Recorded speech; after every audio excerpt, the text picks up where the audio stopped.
CMA inter students जो लोग जून 25 में ग्रुप 2 का एग्जाम दे रहे हैं, paper number 10 corporate accounting and auditing last day कैसे एकदम इफेक्टिवली रिवाइज करना है सो दैट बहुत अच्छा एग्जाम दे सको, नेक्स्ट 5 मिनट्स में बताने वाले हैं। अगर आपका अपना खुद का कोई स्ट्रैटेजी बना हुआ है, अगर आपको ये क्लैरिटी है कि आप किस ऑर्डर में चैप्टर्स रिवाइज करोगे, कौन से चैप्टर में कितना टाइम दोगे और कहां से रिवाइज करोगे, तब तो वो स्ट्रैटेजी बेस्ट है, बस वही फॉलो करो। लेकिन अगर इन सब चीजों को लेकर के क्लैरिटी नहीं है तो वीडियो को एंड तक जरूर देखना। आप लोग का सिलेबस 2 पार्ट में डिवाइडेड है, कॉर्पोरेट अकाउंटिंग एंड ऑडिटिंग, और दोनों ही एकदम इंपॉर्टेंट है एमसीक्यूज पॉइंट ऑफ व्यू से भी और subjective questions point of view से। तो अभी जो आपको प्लान बताने वाले हैं वो डिपेंडिंग ऑन कि कौन सा चैप्टर कितना ज्यादा इंपॉर्टेंट है, कौन सा चैप्टर कितना इंटरेस्टिंग है, कितना लाइट है, तो उस ऑर्डर में आपको चैप्टर रिवाइज करने बोलेंगे और एक इंडिकेटिव टाइमलाइन बताएंगे कि आपको कौन से चैप्टर में कितना टाइम देना चाहिए। ये टाइमलाइन ऑब्वियसली जस्ट एक इंडिकेटिव है, ये वेरी कर सकता है, आपको एडजस्ट करना पड़ सकता है डिपेंडिंग ऑन कि आपका पहले का प्रेपरेशन इन पर्टिकुलर टॉपिक्स में कैसा है और वेदर आप सिर्फ ग्रुप 2 दे रहे हैं या बोथ ग्रुप्स दे रहे हैं। अगर आप सिर्फ ग्रुप 2 दे रहे हैं तब तो आपके पास थोड़ा सफिशिएंट टाइम रहेगा, आप थोड़ा सा ज्यादा टाइम भी देना अफोर्ड कर सकते हो टू ईच टॉपिक। बट अगर आप बोथ ग्रुप्स दे रहे हैं तब फिर आपके पास लिमिटेड टाइम रहेगा, आपको स्ट्रिक्टली इस टाइमलाइन में स्टिक करना पड़ेगा सो दैट आप पूरा सिलेबस एक इफेक्टिव रिवीजन दे सको। अच्छा, ये जो ऑर्डर ऑफ चैप्टर्स है ये भी ऑब्वियसली स्लाइटली आप अपने हिसाब से चेंजेस कर सकते हो as per your convenience, but ये जो हम ऑर्डर आपको बोल रहे हैं, इस ऑर्डर में चैप्टर रिवाइज करने जो बोल रहे हैं वो सिर्फ इस पॉइंट ऑफ व्यू से बोल रहे हैं कि एग्जाम में आपको मैक्सिमम कितना मार्क्स का क्वेश्चन इन टॉपिक से आता है और जब आप रिवाइज करने बैठोगे तो कितना इजीली आप इसको रिवाइज कर पाओगे। तो provisions relating to audit under Companies Act 2013, ये ऑडिट का चैप्टर बोल रहे हैं, सबसे पहले ये वाला चैप्टर पिक करने बोल रहे हैं क्योंकि ऑडिट का ये सबसे इंपॉर्टेंट चैप्टर है। पहला बात तो इनफैक्ट अगर आप सारे चैप्टर्स को इंक्लूड कर लो, कॉर्पोरेट अकाउंटिंग का भी सारा चैप्टर्स, ऑडिट का भी सारा चैप्टर्स अगर आप इंक्लूड कर लो तो ये एक ऐसा चैप्टर है जिससे मैक्सिमम मार्क्स का एग्जाम में क्वेश्चंस एक्सपेक्टेड रहता है। तो ये चैप्टर आपको सबसे पहले कंप्लीट कर लेना चाहिए। ऑडिट का एक one of the interesting chapter बोल सकते हैं, जब आप इसको रिवाइज करोगे तो आप देखोगे फटाफट सारा प्रोविजंस आपको रिकैप हो रहा है, लॉ से कनेक्टेड है तो आपको और इजी होता है इसको रिवाइज करना। और एक बड़ा चैप्टर है जो इनिशियली अगर आपका कंप्लीट हो गया तो आपको एक कॉन्फिडेंस मिलेगा। ये सर कहां से रिवाइज करना है? एक तो ऑडिट मैराथन सेशन से, ऑडिट मैराथन सेशन में एकदम कंप्लीट कॉम्प्रिहेंसिव रिवीजन आपका हो जाएगा। इसके साथ ही एक इंपॉर्टेंट क्वेश्चंस का सेपरेट सेशन अभी लेने वाले हैं, इंपॉर्टेंट क्वेश्चंस का 13 जून को 7 PM। इसमें आपका ऑडिट का सारा इंपॉर्टेंट क्वेश्चन डिस्कस करेंगे, ये क्वेश्चंस कर लेना। इसके अलावा जो क्वेश्चंस आप लोग को मार्क करवाया हुआ है वो क्वेश्चन अगर एक बार देख सको तो परफेक्ट है, नहीं तो आप ऑडिट मैराथन में स्टिक करो। ऑडिट मैराथन का हर एक पॉइंट को अच्छे से देखो, बहुत कंसाइज मैनर में पूरा सिलेबस कंप्लीट करवाया हुआ है और ये जो इंपॉर्टेंट क्वेश्चंस आप लोग को अभी बताएंगे ये इंपॉर्टेंट क्वेश्चंस डेफिनेटली कर लेना। उसके बाद आप कॉर्पोरेट अकाउंटिंग का 3 चैप्टर्स कवर करिए, shares and debentures, schedule 3, banking, electricity, insurance. इसको आप स्वैप कर सकते हैं, मतलब पहले आप शेड्यूल 3 कर सकते हैं, बैंकिंग, इलेक्ट्रिसिटी, इंश्योरेंस कर सकते हैं, उसके बाद शेयर्स एंड डिबेंचर्स कर सकते हैं as per your convenience. But ये 3 टॉपिक्स पहले कर लेना चाहिए क्योंकि शेयर्स एंड डिबेंचर्स वाले चैप्टर से 7 मार्क्स का क्वेश्चन एक्सपेक्टेड रहता है। एटलीस्ट 1 7 मार्क्स का तो क्वेश्चन आएगा ही, 2 भी आ सकता है और ऑब्जेक्टिव में भी, एमसीक्यूज में भी इससे क्वेश्चंस आपको देखने के लिए मिलता है। शेड्यूल 3 से तो सर एक फुल फ्लेजेड क्वेश्चन एकदम हमेशा एक्सपेक्टेड रहता है, एक बड़ा क्वेश्चन, और एमसीक्यूज में जो आएगा वो अलग। तो ये तो आपका एक इंपॉर्टेंट चैप्टर बनता ही है। उसके बाद बैंकिंग, इलेक्ट्रिसिटी, इंश्योरेंस में भी 2 7 मार्क्स का क्वेश्चंस एक्सपेक्टेड रहता है, मतलब प्रोबेबली एक बैंकिंग का question and 1 out of electricity और इंश्योरेंस में से भी एक्सपेक्टेड रहता है। हो सकता है एक ही आए बट चांसेस रहता है कि 2 क्वेश्चन आ जाए 7 मार्क्स का, और कंपैरेटिवली इजी चैप्टर है। मतलब इलेक्ट्रिसिटी के अंदर में इस पूरे चैप्टर में 4 या 5 कैटेगरी ऑफ क्वेश्चंस ही है जो 7 मार्क्स का बनता है, तो उस 4-5 क्वेश्चंस में से कोई सा एक क्वेश्चन आएगा। सेम फॉर इंश्योरेंस चैप्टर, वही 5 टाइप ऑफ क्वेश्चंस है, उसी में से कोई एक क्वेश्चन आएगा 7 मार्क्स का। बैंकिंग थोड़ा सा कंपैरेटिवली बड़ा चैप्टर है बट बहुत इंटरेस्टिंग और इजी चैप्टर है, तो ये भी एक 7 मार्क्स का क्वेश्चन इससे इजीली एक्सपेक्टेड है।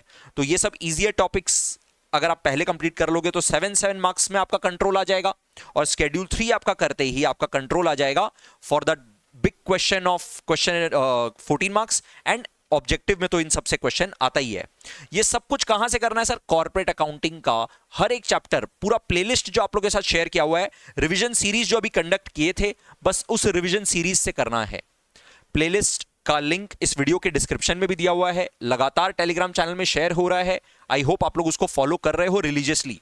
अगर अभी तक नहीं किए हो तो प्लीज फटाफट से कर लो, क्योंकि ये आपका सेवियर है। अगर आप सिर्फ जो रिवीजन सीरीज आप लोग के लिए कंडक्ट किए थे, जो प्लेलिस्ट कंडक्ट किए थे, अगर आप सिर्फ उसका मटेरियल कंप्लीट कर लोगे, वही इंपॉर्टेंट क्वेश्चन है। अलग से इंपॉर्टेंट क्वेश्चन भी आपको और कहीं कुछ भी खोजने नहीं जाना है।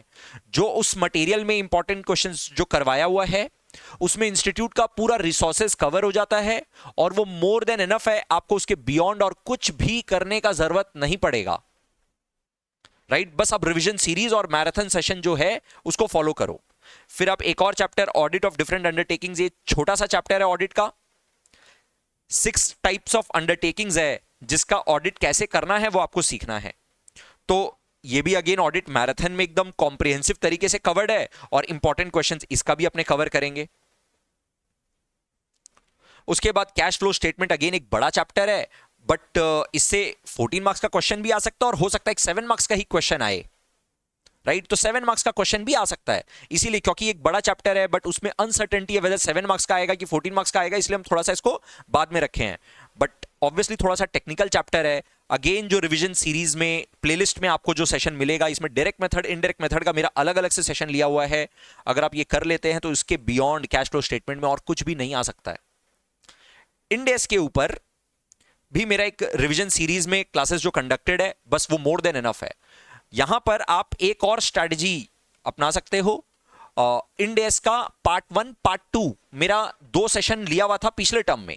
वो सेशन कंपैरेटिवली छोटा सेशन है, वो आप कर सकते हो, वो भी आप लोग के लिए बहुत बेनिफिशियल रहेगा। चूज वन, क्या तो अभी जो इस रिवीजन सीरीज में हम करवाए थे इंडेस का सेशन वो कर लेना, या प्रीवियस टर्म वाला कर लेना। दोनों में से कोई सा भी एक चूज करके कर लेना। Both are absolutely comprehensive. दोनों में से आप जो भी कर लोगे, आप एकदम 100% इसके लिए प्रिपेयर हो जाओगे। दोनों ही लिंक इस वीडियो के डिस्क्रिप्शन में शेयर्ड आप लोगों के साथ। बेसिक कॉन्सेप्ट्स ऑफ ऑडिटिंग को हम लास्ट में रखे हैं, क्योंकि ये ऑडिट का एक बड़ा चैप्टर है। इसके अंदर छोटा छोटा बहुत सारा टॉपिक्स कवर्ड है, और ये लास्ट में ही रिवाइज करना बेटर है, बिकॉज इसका सारा पॉइंट्स रिटेन करना अदरवाइज डिफिकल्ट होता है। अगर आप ये पहले करने जाओगे तो इसमें आप शायद बहुत ज्यादा टाइम इन्वेस्ट कर दोगे, और शायद उतना फ्रूटफुल ना भी हो। तो ये लास्ट में पिक करना। अगेन ये भी जो मैराथन नोट्स आप लोगों के साथ शेयर था, बस वहीं से कर लेना, मोर देन एनफ रहेगा। तो एक बार फिर से क्रक्स में आप लोग को बता देते हैं, मेन सर करना क्या है। आप लोग को जो रिवीजन सीरीज आप लोग का इस बार कंडक्टेड था, ऑडिट का जो मैराथन सेशन कंडक्टेड है, बस उसी को रिलीजियसली फॉलो करना है। उसके बाहर आपको और कुछ भी करने का जरूरत नहीं है, करेक्ट? अब सर लेकिन इतना सेशन देखने का तो टाइम नहीं है, तो आपको करना कैसे है सर? जो मटेरियल आप लोग के साथ शेयर किया गया था रिवीजन सीरीज में, वो मटेरियल का भी पूरा कंपाइलेशन अगेन इस वीडियो के डिस्क्रिप्शन में भी शेयर है, टेलीग्राम चैनल में तो लगातार शेयर हो ही रहा है। तो पूरा मटेरियल एक साथ एक ही जगह कंपाइल किया हुआ है, बस वो मटेरियल आप लोग रेफर कर लो। रिवीजन सीरीज में जो मटेरियल शेयर किए थे, और ऑडिट के लिए मैराथन सेशन जो कंडक्टेड था उसका जो नोट्स है, बस वो रेफर कर लो। हाँ, जब आप कॉर्पोरेट अकाउंटिंग का वो मटेरियल से जब आप अपने आप रिवीजन कर रहे होंगे, उसमें कहीं पे आपको डिफिकल्टी होगा, कहीं पे प्रॉब्लम होगा, तब फिर आप वो रिवीजन सेशन को जाओ और रेफर करो। अदरवाइज सारा सेशन ऑब्वियसली आपके पास देखने का टाइम तो रहेगा नहीं। सिमिलरली ऑडिट का भी आप जब मैराथन नोट्स खुद से रिवाइज कर रहे होंगे एकदम अच्छे से, कहीं पे डिफिकल्टी लग रहा होगा, या आपको कहीं पे लग रहा होगा कि आप एकदम टायर्ड हो चुके हैं, बेटर है कि कोई आपको बोल के रिवाइज करा दे रादर देन आप खुद से रिवाइज करो। तब फिर आप भले ही उसका हेल्प लेना वीडियो का, अदरवाइज आप अपने आप खुद से उस नोट्स से बस रिवाइज कर लेना। एंड इसके साथ में ऑडिट का एक इंपॉर्टेंट क्वेश्चन का सेशन आप लोग मेरे साथ लाइव ज्वाइन करेंगे। छोटा सा सेशन रखेंगे, 1-1 मिनट इंपॉर्टेंट है आई नो, तो जो सबसे इंपॉर्टेंट क्वेश्चंस है वो हम आप लोग को साथ में करवा देंगे। एग्जाम जब आप अटेम्प्ट करने जाओगे, एग्जाम अटेम्प्ट करते समय आपको सबसे पहला दिमाग में ये बात रखना है कि आपको फर्स्ट 30-35 मिनट्स में, पहला 30-35 मिनट्स में 20 मार्क्स अटेम्प्ट कर देना है, जो आपको सबसे अच्छे से आता है। 7 मार्क्स वाला जो क्वेश्चन है उसमें से ट्राई करना 3 क्वेश्चंस अटेम्प्ट कर पाओ। 40 मिनट्स भी लग जाएगा तो कोई बात नहीं है, बट 7 मार्क्स वाला वो 3-4 क्वेश्चन, 3 से 4 क्वेश्चन जो आपको सबसे बढ़िया से आता है, वो सबसे पहले अटेम्प्ट करना।